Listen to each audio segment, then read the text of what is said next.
By now you probably know plenty about the new Volkswagen Amarok range, what with its 5 trim levels and 4 engine options, but did you know that this one, the Life, might just be the pick of a whole bunch? Yes, it can still do all the ute stuff, the towing, the carrying, etc. And as you can see by looking at it, it goes pretty good off-road too. But it also exists in a financial sweet spot that could save you plenty of cash. But anyway, enough yapping, let's go find out a little bit more about it.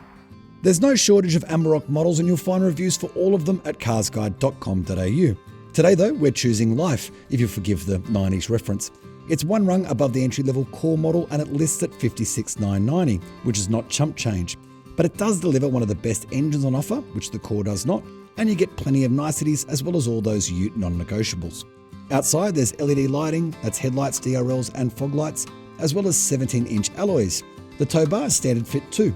Inside, the brand says it gets better, more family-focused fabric seats than the core, and there's an 8-inch digital cockpit and a 10-inch central infotainment screen that gives you Apple CarPlay and the like too.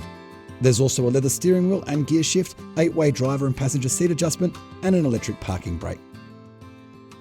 Now the Life sits above the core in the Amarok family, but to be honest, at a glance they don't look all that different, with both presenting as fairly elegant options in the ute space.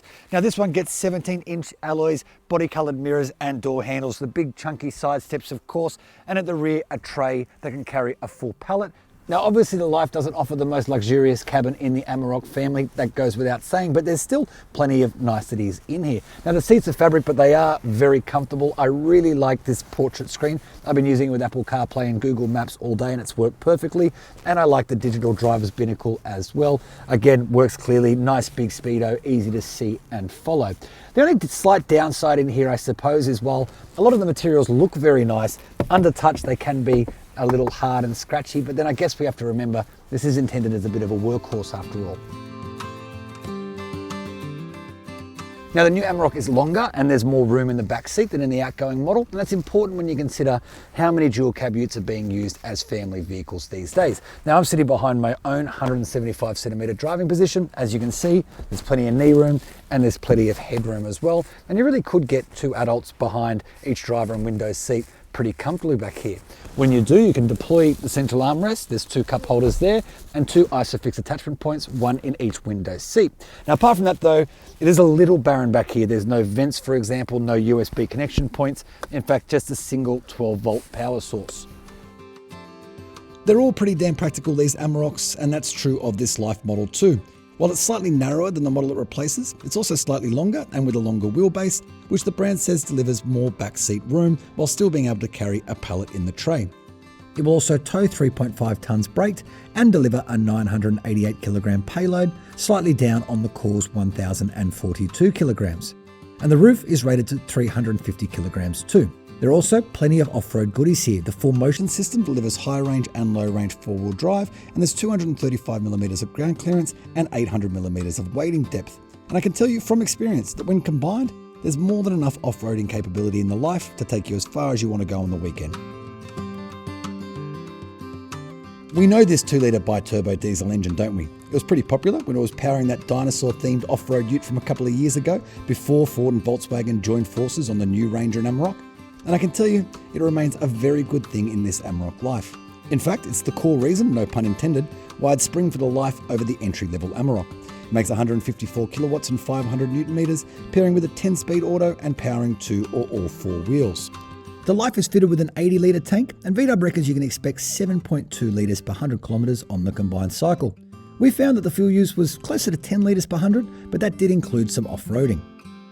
Now I know that bigger is always better in the ute world, and there's a lot of love for V6s and V8s and that kind of thing, and I get that, I totally do, but let's not forget that this plucky little engine and its 500 newton meters was the same unit that was powering, let's say, a dinosaur themed ute from a couple of years ago that was very popular, and I can tell you it's still just as good now. It's not lightning quick by any stretch of the imagination, but it offers more than enough power to get this thing up and moving in a hurry, whether you're on the road or off it.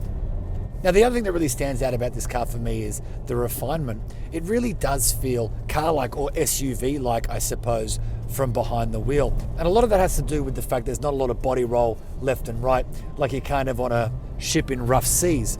Instead, you feel pretty firmly planted, and we actually took this through some pretty twisty stuff this morning and it handled it all pretty easily. So I guess my only bugbear so far is this gearbox. It's almost as if there's too many gears, and as a result, it wants to kind of change up or change down when you merely breathe on the accelerator or lift off ever so slightly.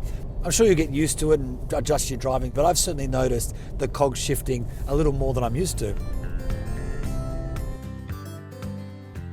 Now the other thing is the suspension, which I suspect actually could be a little polarizing, but to be honest, I like it. Volkswagen admits it's tuned to the firm side of firm for a couple of reasons. A, it helps when you're carrying a load in the back, and B, it helps reduce that side-to-side motion when you're going through corners. But if you do hit a bump in the road or go through a little pothole when you're off-road, it can be a little bit jarring. It feels quite stiff. But again, that's kind of my preference. I don't like to feel like I'm driving a sponge. I like to feel like I've got some control over the vehicle, and this suspension tune certainly does that.